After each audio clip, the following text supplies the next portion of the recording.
U әрпін өттік, я? U әрпі қандайды біз? Аслан. Дауысты және дауыссыз. У дыбысы сөздің қай жерінде кездеседі? Ортасында, сосын басында. Енді отырамыз, жарайсың. Енді бүгінгі өтетін тақырыбымыз И және қысқа. И әріптерінің жазылуы. Енді И қандай дыбыс? Дауысты. И қандай дыбыс? Дауысты. Ал қысқа И? Дауыссыз. И сөздің қай жерінде кездеседі? Айтамыз, қол көтереміз. Гүлназ.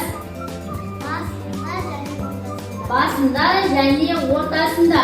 Мысал келтірейікші. Жидек.